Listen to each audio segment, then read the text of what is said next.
like to touch a little bit on infant hygiene, elimination communication, baby pottying. There are a few different names that I believe, it's referred to as. I would like to touch a little bit on that today. We have 7 children. I have just given birth about 12 weeks ago. I think our little boy will be 12 weeks old this weekend, I think. And we started, or should I say I started, pottying our babies with baby number 4. Okay, with baby number 4, I started about, I think when she was about 6 months old. And then with our 5th child, our daughter, we started when I think she was about 5-6 weeks. 5-6 weeks old. And the last 3, I've basically been doing those pretty much since birth, give or take a little bit. Before I go into it, I would like to say before starting that I believe that, it's a part of human nature that when we set out to do something or set out to take on a practice into our home, choose a different style or a way to do something, a way to live or to eat or to sleep or whatever it may be, we tend to look for the rules that different people have set up to practice these things. Okay, I don't believe there's anything wrong with taking the suggestions of other people and then, kind of going through it and then utilizing it if it is beneficial for you. But I believe that that is all that we can do when it comes to the styles or the things that we choose to do in our home and the rules that people sort of apply to those types of things. When it comes to natural infant hygiene or baby pottying, I know originally when I set out to do it, I was a part of a very, very large mothers forum. I believe it was a Christian mothers forum. It was called CMOM, Christian mothers of many blessings, mothers that had lots of children. And I remember that I had originally heard about this, the infant pottying there, and there were a few moms that practiced it. And I remember going to a few websites and looking into it. And at the time, it sounded very, very interesting. But I was a little bit repelled from doing it. Maybe not repelled, maybe I would say discouraged because of all of the different things that I had heard, well, you have to do it this way, and it's better to do it that way, and you should start from this time, and this is what I do, and I think it works better this way, and, it can go on and on. And I was a little bit discouraged, and even though it was something that I felt compelled to do just because at the time, and, I still deal with this now, I was a very rulesy type of person. I like to hear the rules and how we apply the rules to the different things that we do. That was sort of a repellent. I just said, okay, I'll try this later on. I don't know. So I didn't do it at the time. Later on with our 4th child, when she was born, that was when I decided, okay, you know what, I think I'm going to give this a try. She was about 6 months old, and in the springtime, and I just had that inspired feeling. I said, yeah, let me do this. And I started doing it very simply, just feeling my way out by putting her in the bathtub to stand up when I would go to the bathroom. The bathtub was right across from the toilet, and I would sit there. She would stand in the tub, and I think the sound, of urination would just, it would cause her to go. And so that's what I began to do. Yes, at 6 months old, she was sort of standing already. Wasn't walking quite yet. She started walking around 9 months, so she was a bit early in that regards. But that's what I did. So at 6 months old, I would bring her to the bathroom, and I would just stand her in the tub. She would stand there, and she would go, and I would go. And that's basically how I started doing it. And I can't remember the specifics surrounding what happened after that. I think I did that for a while, and then for whatever reason, I stopped doing it, and I restarted again when she was about 12 months old. And I remember when I started at 12 months, when I picked back up at 12 months, she got it right away. It was like I had never stopped. I was actually very surprised. when it comes to natural infant hygiene or baby pottying, there are different times throughout the course of the first year, of the child's first year of life, that there are key times to begin pottying. Okay, just developmentally, they're just better times. Anyway, so that's basically what happened with our fourth child. I got her back on it 12 months old, and she just picked it up, and I just kept going. With baby number 5, baby number 6, baby number 7. Actually, baby number 5, that's the video I have, Natural Infant Hygiene. That's probably one of the first or second videos I did when I started the channel. But from child's 5, 6, and 7, I started from birth, just about, give or take. And I pretty much felt it out. All 3 birth situations were slightly different. Our 5th child was our first home birth. Our sixth baby, there were some different things that were happening at the time. Right after she was born, the birth, just had a different feel about it. And with with our son, this last time around, the pregnancy had been a different pregnancy to some degree, and the birth was different. I mean, they're all different because they're different, they're different children, and so the energy will be slightly different and will cause for a different experience. So needless to say, all 3 pregnancies were different. The births were different to some degree, and life after birth was somewhat different. Just the emotions and the different things that were going on.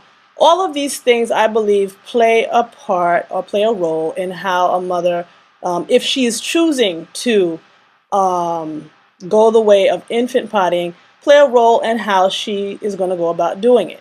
Okay, there's some mothers who are very gung-ho and they get on it and they do it, and they don't, they're consistent about doing it originally in the beginning, and the baby is always, at the sink or at the potty or what not have you, and that's great. I've done that at times, but then there are times where I need a little more space in between. And for me, that is how I do it. I've done away with the rule that says you stick to it, sort of like the consistency, and you do it, and don't do the diapers and don't do the other things because you'll confuse the child. I think children are, you can kind of do what works, and I think that what the intention is will come out of what you're doing.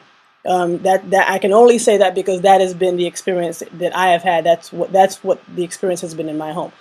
Okay, the word organic. Okay, this is a very popular word, but I would like to just for a moment just kind of go over how the word organic can be applied to infant pottying. I like to think of infant pottying or pottying your child as something that happens organically. Okay. In my home right now, I have 7 children again, as I'd mentioned. We do educate our children at home, and there are, there's tons that's going on in the house every day, every minute of the day. And so for me, there are periods of time where I have a cloth diaper on him and I have him sleeping. There are periods of time where when I have him right beside me and I'm on the computer or folding clothes, I'll lay him there and I'll just have a cloth diaper thrown over him, or I'll have him laying there naked. And then there are times where I'll have him sleep with the cloth diaper on, and I'll have a plastic diaper cover over it. And this is, if he's taking a serious nap, or I have a lot to do that I'm trying to catch up with, or doing studies with the children. That is how I have to do it for me in my home right now. Now, if I had 1 or 2 children, obviously, perhaps that might not be the way I would decide to go, because I'd have more time to pay attention to the child, and so I might choose to go about it a different way. It all depends. It depends on the emotional state that I'd be in, the level of exhaustion that I, would be experiencing at the time. All of those things play a part in how this thing unfolds. My babies, just off the top of my head, um, I bring them to the sink a few times a day, the potty a few times a day. I can't count off the top of my hand because I don't really count how often I take them. But it's to the point now where for 12 weeks old, if I'm holding him and I have a cloth diaper underneath him, I'm typing or whatever, and I sense that he has to have a bowel movement. How do I sense that he has to have a bowel movement? Well, I might smell. He might pass a little gas before.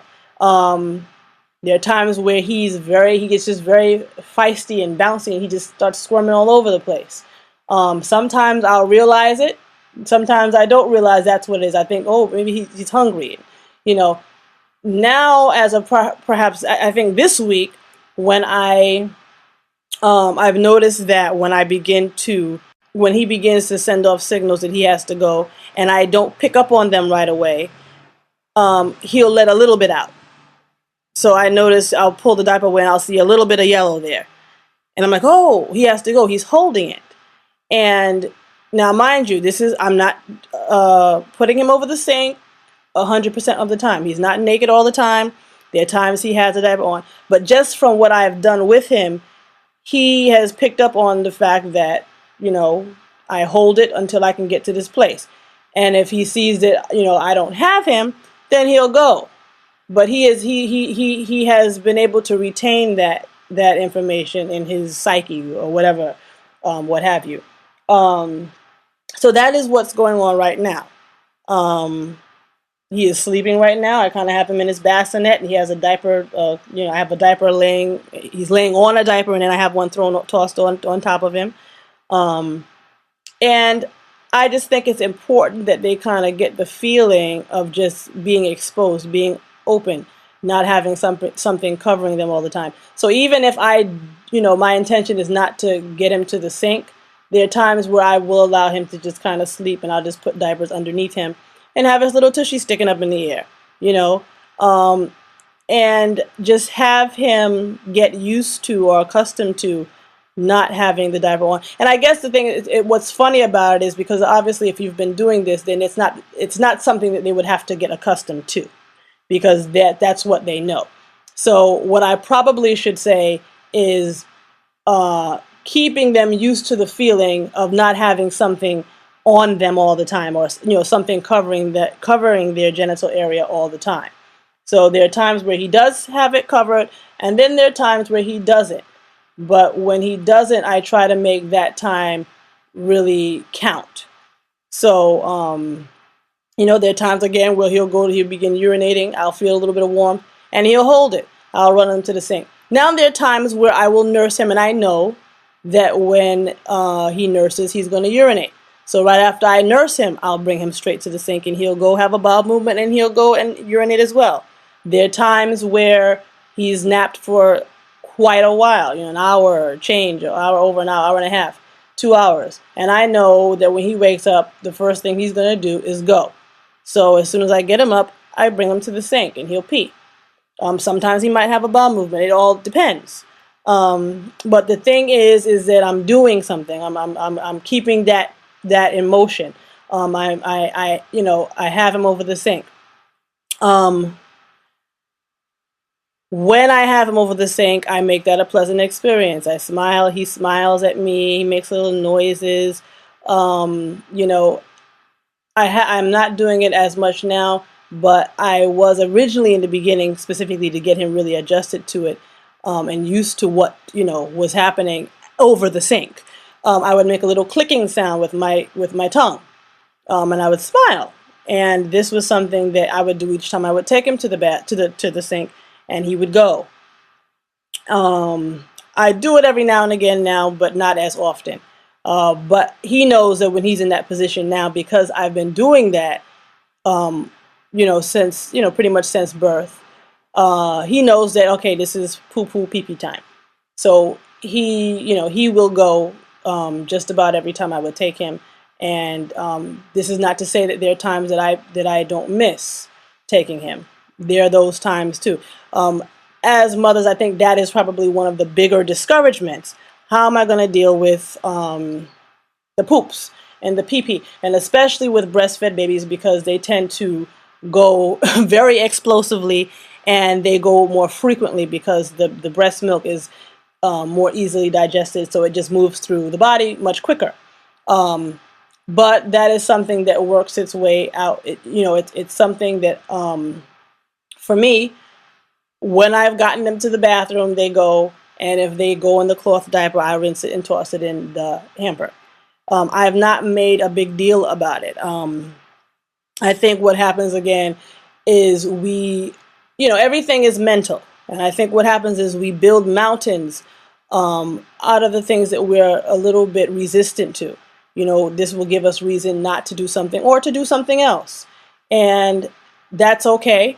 But for those who are inclined to do this, again, it's very easy to sort of draw or see a mountain when it comes to this type of thing, and sort of then kind of go the opposite direction because you're a little bit deterred by it. Oh, they go so much, and how am I going to miss? How am I going to get them to the potty or get them to the sink every time? Well, to be honest, you're not going to, unless you're going to be on top of it, that often and watching them 24 hours a day, every minute, every second of the day. You're not going to do that. It has to unfold organically. You do as you can. They will pick up on what you're doing, the practice that you are providing for them, and then they will respond accordingly. Okay, that is probably the best way I can explain it. The island. This is like a metaphor that I like to use. I've shared this with a few mothers. It's something that I have personally done for myself. I've done it for myself during times in my life where I have been stressed out. I have been under circumstances that just seemed like, oh, I cannot do this. This is just crazy. I can't handle this. It's just too much for me. Anything, just having a lot of children, just the different things that we encounter each day as mothers, the non-ending work, the demand on your time. I have to say to myself, and I've done this from the time we had one child, and we were having whatever difficulties that were going on at the time, if I was on an island by myself and it was just myself and my child, or myself and my children, what would I do? What would I do? We're naked. We don't have anything on. How do we survive? How do I move forward? In the situation with infant hygiene. Okay, I'm on an island by myself with my baby. I've just given birth to my child. I have my breast. I'm breastfeeding. The child doesn't have a diaper. The child doesn't have any, Pampers and, all the other stuff that we have for them here in quote unquote civilized society. What would I do? And I've told myself that the same way that I would have to figure out and let nature take its course in a situation like that is the same way that I have to move about in my own home. And I have used that, that is what always comes to my mind to help me get over whatever hurdle it is that I am facing. When I want to do something, but it seems too hard to do, what would I do? I would have no other choice. I would have to do. I would have to do it, And so when it comes to infant hygiene, that's what I do. That's originally what I had to keep my mind in that state to keep moving forward with it, And with each baby, after that, it just became a little more natural, a little more natural, a little more natural, to where now I don't really think second about it. It's just become what I do. I don't really say, okay, yes, I'm doing infant pottying. For me, that's just what it's just, it has a label to it because we're in a society where that's not the normal thing to do. Okay, the normal thing to do is to put Pampers on the baby. So it's just second nature for me at this point. But it was not always. It was something that I had to practice. It was something always on my mind, thinking about it. Now I'm able to sense, again, there's energy. I'm able to sense when he's okay, he's feeling this way. I got to get him to the toilet now. Or, you're just more attuned to it because again, this is something that you've been practicing. I think in an interview that I had done last year, I had mentioned that. I said, we don't ask how will we know when to feed our child. Why don't we ask that question? We don't ask that question because we are taught to respond to our child's hunger cues. We don't have like a robotic hand that instantaneously feeds them when they are hungry. And so we have no part of it, because if that was the case, we wouldn't know when they're hungry, because we would never, because we were never needed to respond. In this situation, that's what diapers have provided us with. We put the diapers on the babies, and therefore we don't know how are they communicate. Babies don't communicate how they have to go to the bathroom. Of course they communicate how they have to go to the bathroom. I know we do. We talk, we have mouths, and we speak. And if someone gagged us and tied our mouths, we would definitely send out cues when we have to go to the bathroom. So the babies do the same thing. We just have to tune into it. We have to become sensitive again to what they are trying to communicate, what they are trying to communicate to us. Let it unfold organically, according to the kind of person you are, according to what's happening in your home, according to your baby. Let it happen organically. It's okay to visit the websites and see pictures and hear about what other people have done and other mothers have done and how but allow what happens in your home to happen organically, and don't feel any type of guilt if you decide to go a week or 2 or 3 using the diaper more. There might just come up a period where you find that you have to use the diaper more.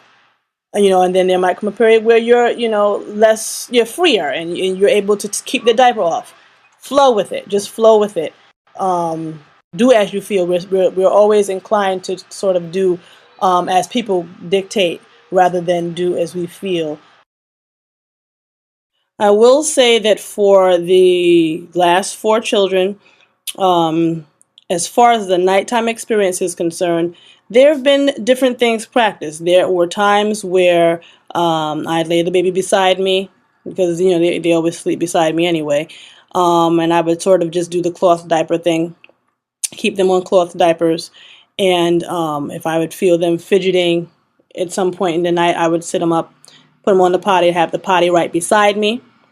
And then there were times where I kept them covered up, as far as the diaper and the diaper cover, and I would receive more sleep. Both ways, I've practiced both ways, depending upon what it is that I'm able to do at the time. If I'm going through a less stressful period, I would be more inclined to keep the diaper off, because I'm sleeping lighter, or just am able to sense that when they become uncomfortable and I need to potty them. And that's also not to say that even at that time, that the diaper doesn't end up wet, and I'll just replace it with another one. Again, live free, be free. It's just a part of life.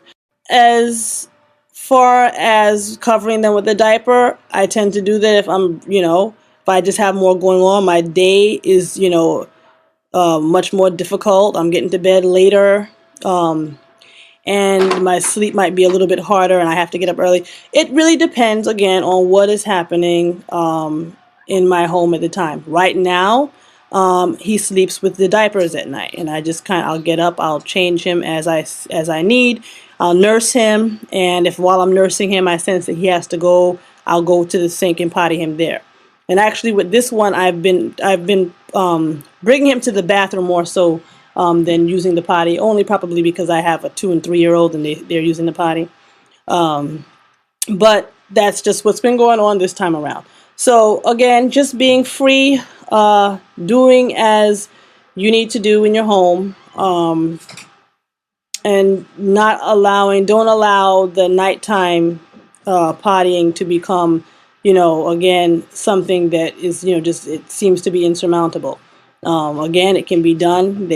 As I've experienced myself, and this is using slightly different things. Again, with the last 4 babies, they pick up. They get it somehow, some way. They get it, and the more it's done, Obviously, they get it. So that usually by the time the first year comes, they're pretty much potty trained. I mean, this is my, again, with my first year, and I've mentioned this to my husband. I'm like, it's funny that since, baby number 4, they've pretty much become potty trained sooner and sooner and sooner. It just depended upon how early I started them and the consistency with which I practiced it with them. But as long as they see that they are going to the potty several times a day, I don't think putting a diaper on them is going to deter from that.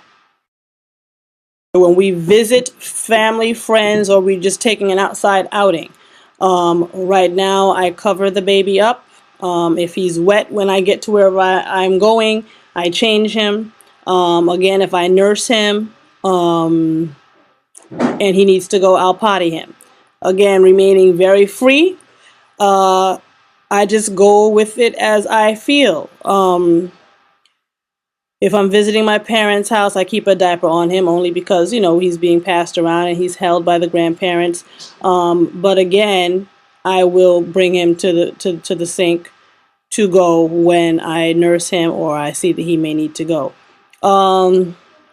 When we are out, say, in a public place, there have been times where, and I noticed this actually happens after a few months, usually when they're hitting about 6, 7, 8, 9 months, and you've been practicing it since birth. For me, with mines in the past, we'd go to the library, and the majority of the times they would not even wet the diaper. It depends on the child, and it depends on how long it's been going on. But it got to a point where when we went out, they wouldn't even wet, and I would, I could kind of put together a time frame. Okay, well, if we go out, they could usually hold it for this amount of time, and so I could get to where I'm going, and then I could kind of potty them. But I remember there were many times that we would go take a trip to the library, and I'd get there and feel her; she wouldn't be wet, and I'd take her to the sink, and she'd go. And very seldom was she wet before we got home. And this is our last baby, not this last one, but this was our 6th baby.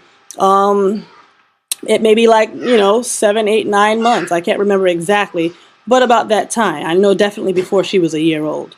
So again, it depends. It's every child is different. When they pick up on it and how they respond is differently, but they will respond. Because they're designed to do that. I mean, this is something that they do. They're born that way. They know. So it's just to build that language. It's for mother and baby to build that language, to build that communication between each other. And once you, as with any language, once you begin to learn it, you learn it. Mother knows it, baby knows it, and it's just a free thing. It's a very free forming thing, and it's a very natural thing. And so I tend to stay away from, you need to do it here and this is how you should do it. I can provide, some general ideas of, the circumstances and what could happen. But again, what's going on in each house is different. The emotional state, the physical state of each mother is different. And so those play very, very, very important roles, as to, very, very, very, very important roles as to how she, would proceed personally in her own home. Okay, as far as diapers are concerned, I know another concern could be, oh my goodness, but the amount of diapers that will be used up. Yeah, again, I guess with 7 children, I do wash every day. So, for me, it's not too much of a big deal because I have wash to do all the time. So for me, I just, I toss the diapers and diaper covers or whatever I would use that would end up soiled, into the hamper, and they get washed. So he basically gets the diapers washed. I mean, I probably rotate all his diapers every day. And wow, I've had these diapers, I've used these diapers for the last 4 babies, so they've held up pretty well.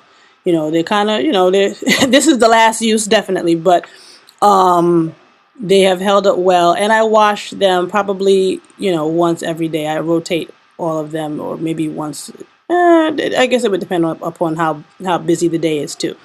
But that is, that's something again, that the mother can choose. I know I have heard of the waterproof pads and different things that they do have. I have never personally used them, but I've just stuck to using just the cloth diapers as far as that is concerned. So, again, just I just toss whatever wet diapers get wet are soiled into the hamper, and I just make I make a purpose to just wash them each day. I mean, depending again upon how many children you have, you could just make that the routine. You go through a day. At the end of the day, you have a diaper bucket, toss them in there, and just toss them in the wash at the end of the day, evening, whatever, what have you.